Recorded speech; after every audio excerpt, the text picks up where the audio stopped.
Assalamualaikum warahmatullahi wabarakatuh. Kami dari kelompok 1 akan menjelaskan tentang integrasi nasional. Saya Ahmad Al-Mudin Al-Bayhaqi. Saya Mayada Abila Safina. Saya Fatimah. Berikut videonya. Apa itu integrasi? Integrasi nasional adalah proses penyatuan berbagai unsur bangsa menjadi satu kesatuan yang utuh. Integrasi nasional penting untuk menjaga persatuan dan kesatuan bangsa di Indonesia. Tujuan integrasi nasional yaitu menjaga stabilitas politik, menjaga perdamaian ekonomi, menjaga perkembangan nasional, memperkuat identitas nasional, membangun rasa persatuan di tengah keberagaman. Faktor-faktor yang dipersatukan melalui integrasi nasional yaitu budaya, ras, suku, agama, bahasa, faktor, dan kebangsaan lain. Dan cara mewujudkan integrasi nasional yaitu menyadari pentingnya menyikapi perbedaan-perbedaan yang ada, terus mensyukuri perbedaan satu sama lain karena saling melengkapi, sikap dewasa dalam menyikapi kondisi etnosentrisme. Dan bagaimana integrasi nasional di Indonesia saat ini? Untuk saat ini integrasi nasional di Indonesia belum seluruhnya menyeluruh, dikarenakan banyaknya keberagaman yang ada di Indonesia dan beberapa faktor-faktor lain yang mempengaruhi kejadian tersebut. Contohnya seperti yang saat ini berada di Papua, yaitu KKB atau OPM. Kenapa kok adanya OPM? Di Papua sendiri, OPM adalah organisasi kriminal yang tujuannya ingin memerdekakan diri dari Indonesia, yaitu Papua. Kenapa kok bisa seperti itu? Dikarenakan adanya diskriminasi dari orang lain kepada suku-suku Papua dan ketidakkesetaraan sosialnya yang berada di Papua. Integrasi nasional adalah proses penyatuan elemen-elemen bangsa Indonesia menjadi satu kesatuan yang terikat oleh semboyan Bhinneka Tunggal Ika. Ini berarti, meskipun di Indonesia memiliki keragaman suku, budaya, dan agama, semuanya bersatu sebagai satu bangsa. Semboyan Bhinneka Tunggal Ika yang berarti berbeda-beda tetapi tetap satu adalah landasan penting dalam integrasi nasional Indonesia. Semboyan ini menekankan pentingnya persatuan di tengah keberagaman. Sebaliknya, disintegrasi nasional adalah kebalikan dari integrasi, yang berarti hilangnya kesatuan atau keutuhan.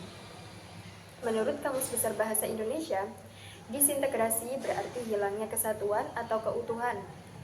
Dalam konteks nasional, disintegrasi merujuk pada kondisi suatu bangsa yang mengalami perpecahan. Contoh-contoh disintegrasi meliputi pertikaian dan permusuhan antar suku, konflik antar agama, dan tindakan-tindakan lain yang menyebabkan hilangnya keutuhan bangsa Indonesia. Faktor-faktor penyebab disintegrasi bangsa ada 4. Yang pertama, perbedaan. Indonesia adalah negara yang sangat beragam, dengan berbagai suku, budaya, agama, dan bahasa. Perbedaan-perbedaan ini, jika tidak dikelola dengan baik, dapat menjadi sumber konflik dan perpecahan. Perbedaan pandangan politik, ekonomi, dan sosial juga dapat memicu ketegangan dan konflik. Faktor yang kedua adalah tidak saling menghormati. Kurangnya rasa hormat terhadap perbedaan dapat menyebabkan diskriminasi, prasangka, dan kebencian. Ketika kelompok-kelompok masyarakat tidak saling menghormati, sulit untuk membentuk dialog dan kerjasama. Faktor yang ketiga, tidak ada yang menyerah ketika terjadi konflik. Konflik yang berkepanjangan tanpa adanya upaya penyelesaian dapat memperdalam perpecahan. Keteguhan yang berlebihan dari masing-masing pihak untuk mempertahankan pendapatnya dapat menyebabkan tidak adanya jalan keluar dan memicu konflik yang berkepanjangan. Faktor yang keempat, kurangnya pengertian. Kurangnya pemahaman tentang perbedaan dan kurangnya empati terhadap orang lain dapat menyebabkan kesalahpahaman dan konflik. Kurangnya pengertian terhadap sejarah, budaya, dan pengalaman kelompok lain dapat memperburuk prasangka dan stereotip. Integrasi nasional. Faktor-faktor yang mempengaruhi integrasi nasional suatu bangsa ada 6, yaitu yang pertama, pertahanan nasional dan keamanan. Stabilitas keamanan dan pertahanan negara merupakan fondasi penting bagi integrasi nasional ancaman dari luar maupun dalam negeri dapat mengganggu persatuan dan kesatuan bangsa. 2. Politik.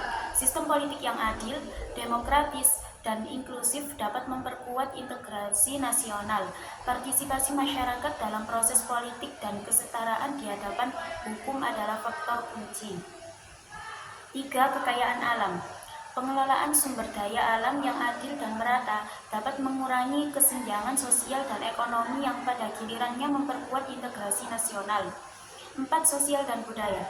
Keberagaman sosial dan budaya merupakan kekayaan bangsa, tetapi juga berpotensi menimbulkan konflik. Oleh karena itu, diperlukan upaya untuk membangun pemahaman dan toleransi antar kelompok masyarakat. Yang kelima, ekonomi.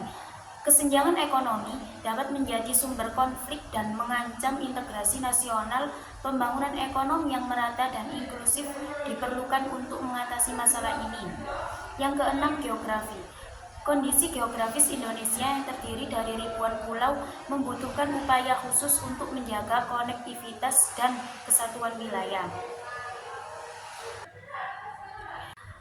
Urgensi integrasi nasional yaitu memperkuat persatuan dan kesatuan bangsa. Integrasi nasional adalah kunci untuk menjaga persatuan dan kesatuan bangsa dalam menghadapi berbagai tantangan.